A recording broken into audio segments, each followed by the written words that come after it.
বোঝানো হয়েছে, হি কিন্তু ব্যক্তিবাচক, তাহলে আমরা নেগেটিভে কি ইউজ করব? ব্যক্তিবাচক হলে none but, none but he can solve the problem.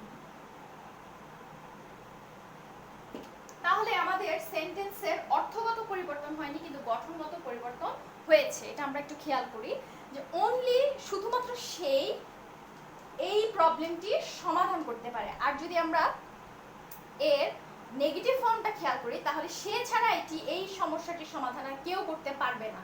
তাহলে অর্থ একই রয়েছে, শুধু ফরমেশনের পরিবর্তন হয়েছে। এটা গেল একটা। এরপর অনলি হচ্ছে যখন কোনো বস্তুবাচক জিনিসের ক্ষেত্রে হয়, সেক্ষেত্রে আমরা যেটা ইউজ করব সেটা হচ্ছে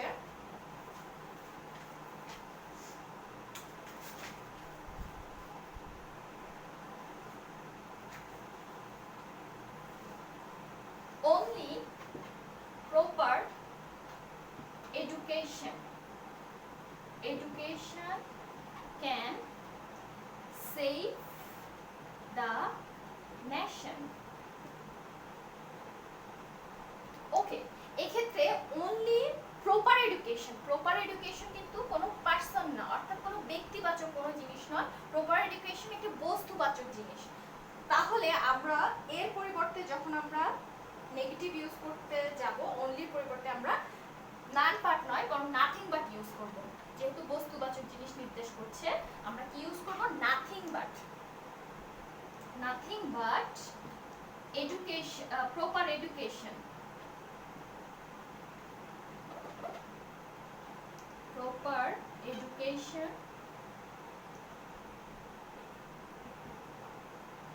can save the nation. Okay, now the last one, যখন only কোনো সংখ্যাবাচক, অর্থাৎ কোনো সংখ্যা বোঝালে তার পরিবর্তে আমরা কি বসাবো।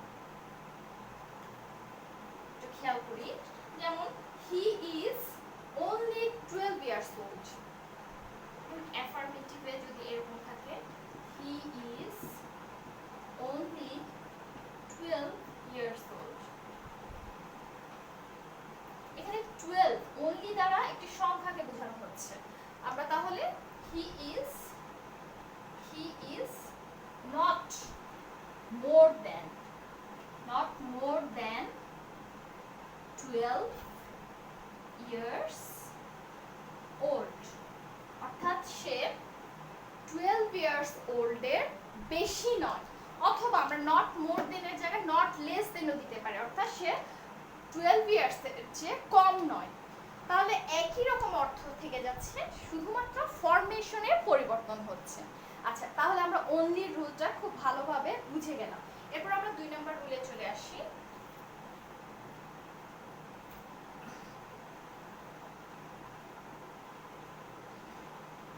দুই নম্বর রুল হচ্ছে, যদি অ্যাফার্মেটিভ সেন্টেন্সে কি থাকে, যদি অ্যাফার্মেটিভ সেন্টেন্সে মাস্ট থাকে,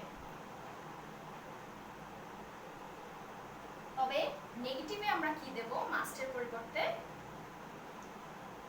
cannot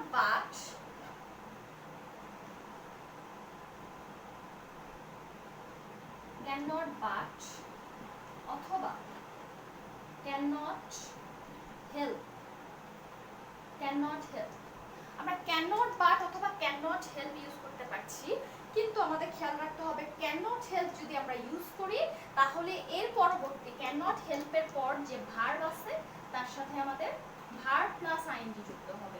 অর্থাৎ cannot help এর পরবর্তী ভার্বের সাথে আইএনজি যুক্ত হবে, কিন্তু সেটা cannot but এর ক্ষেত্রে প্রযোজ্য নয়। অর্থাৎ cannot but এর পরে ভার্ব যেরকম ছিল সেরকমই থাকবে, বাট cannot help ইউজ করলে অবশ্যই ভার্বের সাথে পরবর্তী ভার্বের সাথে আইএনজি যুক্ত করতে হবে। এখন আমরা একটু উদাহরণ দিয়ে একটু দেখব জিনিসটা কিরকম হচ্ছে। এক্সাম্পল, অলওয়েজ গ্রামার শিখতে হলে আমাদের এক্সাম্পলকে কাজে লাগিয়ে শিখতে হবে, তাহলে আমরা আরো ভালোভাবে বুঝতে পারবো। যেমন হচ্ছে we must obey our parents. We must obey our parents. আচ্ছা, মাস্ট, তাহলে মাস্টের পরিবর্তে আমরা ইউজ করতে পারি we cannot but, cannot but, অথবা cannot help.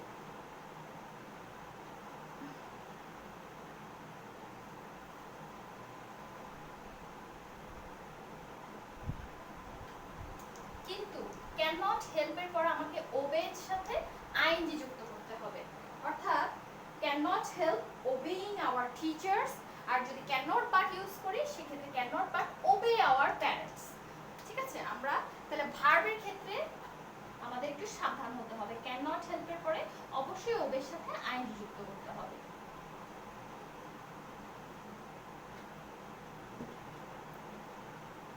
Obeying our parents.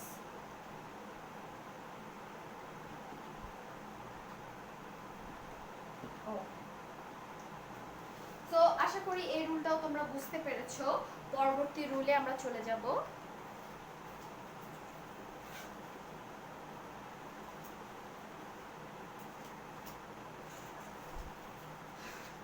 3 number রুলে আমরা একটু চলে আসি।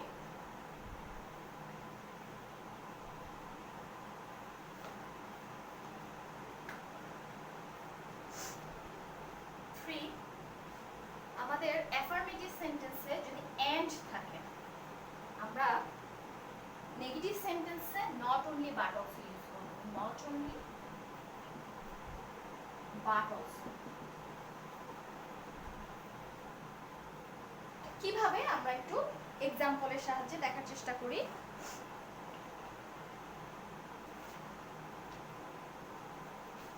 যেমন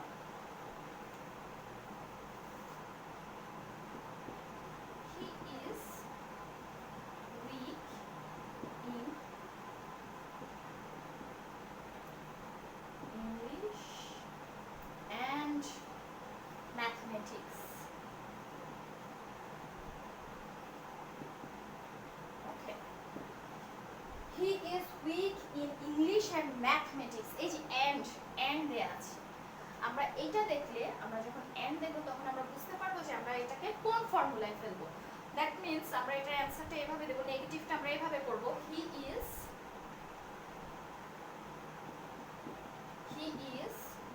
not only weak in English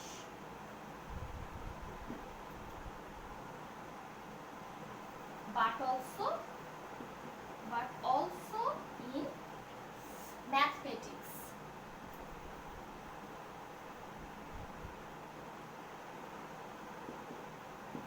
Okay, so she ইংরেজি এবং ম্যাথমেটিক্সে দুর্বল, এই কথাটি আমরা যখন নেগেটিভ করে বলবো তখন আমরা এভাবে সে শুধুমাত্র ইংরেজিতেই নয় বরং ম্যাথমেটিক্সেও দুর্বল, অর্থটি তখন এরকম দাঁড়ায়। ওকে, আমরা 3 নাম্বার রুলটা কমপ্লিট করলাম, আশা করি তোমরা ধরতে পারছো। এখন আমরা 4 নাম্বার রুলে চলে যাব।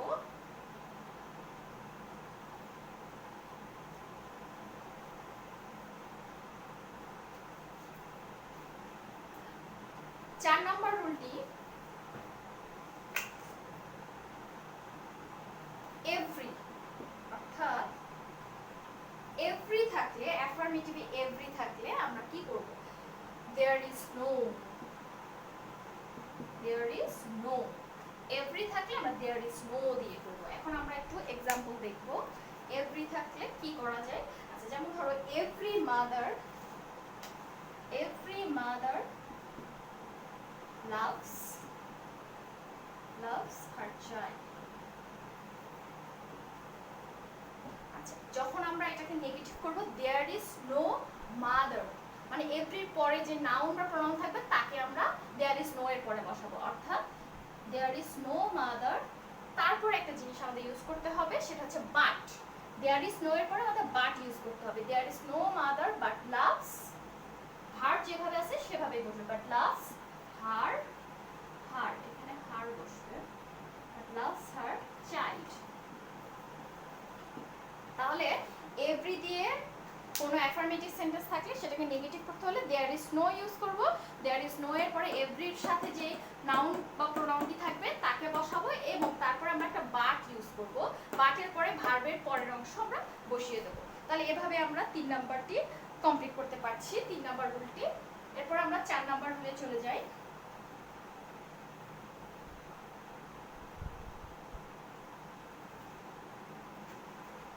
as soon as থাকলে,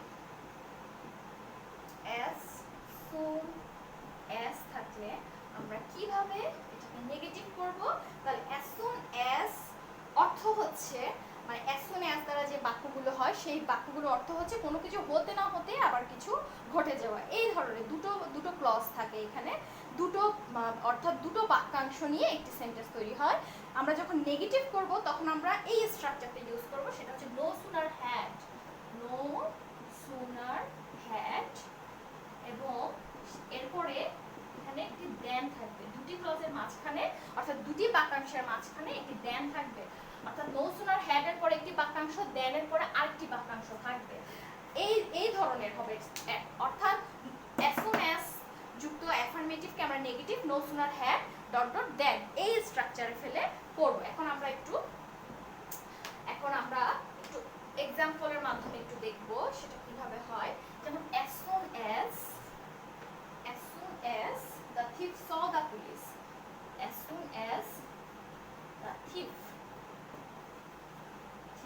saw the police, কমা, এটা একটা ক্লজ শেষ হলো। তারপর he ran away,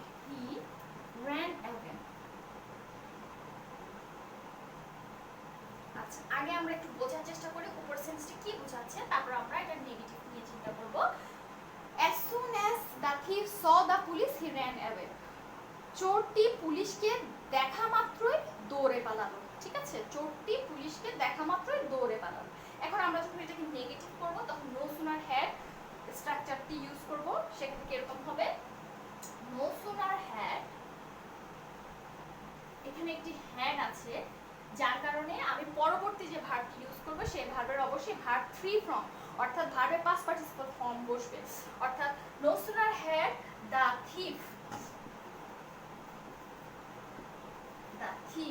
এখানে স এর বদলে সিন বসবে, সিন দ্য পুলিশ, দেন, তাহলে মাঝখানে আমি বলেছিলাম দুটি ক্লজের মাঝখানে দেন বসবে, দেন হি ran away, ওকে। তাহলে আমরা স্ট্রাকচারটা ফলো করে কিভাবে লিখতে হয় সেটা বুঝতে পারছি। নো সুনার হ্যাড এর পরে এখানে যে প্রথম clause the thief saw the police, সেটা আমরা দিতে হবে the thief seen the police, then কমার জায়গায় আমাদের এখানে দেন ইউজ করতে হবে, দেন হি ran away, দেন এর পরের অংশটি যেভাবে আছে সেভাবে বসিয়ে দিলে চলবে, অর্থাৎ পাস্ট ইনডেফিনিটে বসাতে হবে। তাহলে আমরা আশা করি 4 নম্বর রুলটা as soon as দেখলে নো সুনার হ্যাড দিয়ে খুব সুন্দরভাবে অ্যাফার্মেটিভ টু নেগেটিভ অথবা নেগেটিভ টু অ্যাফার্মেটিভ চেঞ্জ করতে পারবো। এরপর আমরা 5 নম্বর রুলে চলে যাই। আজকে আমি এই 5টি রুলই তোমাদের দেখাবো। 5 নম্বর রুলে চলে যাই। 5 নম্বর রুল হচ্ছে টু যুক্ত টু যুক্ত অ্যাফার্মেটিভ সেন্টেন্সকে চেঞ্জ করতে হলে so dot dot dot that এই স্ট্রাকচারটা আমরা ব্যবহার করব। এখন আমরা एग्जांपल দেখব। যেমন টু যুক্ত সেন্টেন্স কিন্তু এমনিতেই নেগেটিভ অর্থ বহন করে, কিন্তু যদিও এখানে কোনো নেগেটিভ শব্দ নেই আমরা একটু উদাহরণ দিয়ে দেখি। যেমন he is too weak to walk, অর্থাৎ সে, এই বাক্যটির অর্থ কি দাঁড়ায় তোমাদেরকে আমি বলি, সে এতই দুর্বল যে সে হাঁটতে পারে না। ঠিক আছে, সে এতই দুর্বল যে সে হাঁটতে পারে না। টু যুক্ত বাক্য সবসময় কিন্তু নেগেটিভ অর্থাৎ কোনো কিছু করতে পারে না সেটা মিন করে। তাহলে আমরা যখন এটাকে নেগেটিভ করব কিভাবে করব একটু খেয়াল করি। He is so weak that he cannot walk, আচ্ছা, তাহলে সে এতই দুর্বল যে সে হাঁটতে পারে না। তাহলে উপরে টু ছিল, সেটাকে আমরা যখন নেগেটিভ করব তখন so dot dot that use করে আমি করতে পারছি। এখানে ক্যান নট বা কুড নট ইউজ করা হয় যদি এখানে প্রেজেন্ট থাকে তাহলে আমি ক্যান ইউজ করব, যদি এখানে পাস্ট থাকতো অর্থাৎ ওয়াজ থাকতো তাহলে আমি এখানে কুড ইউজ করতাম। আচ্ছা, আশা করি এই 5টি রুল তোমরা খুব ভালোভাবে বুঝতে পেরেছো এবং বাসায় অবশ্যই চর্চা করবে, গ্রামার চর্চা ছাড়া সম্ভব নয়। এবং পরবর্তী আরও যে কয়েকটি রুল অ্যাফার্মেটিভ টু নেগেটিভে বাকি রয়েছে আমি সেগুলো পরবর্তী ক্লাসে তোমাদের দেখাবো। ধন্যবাদ।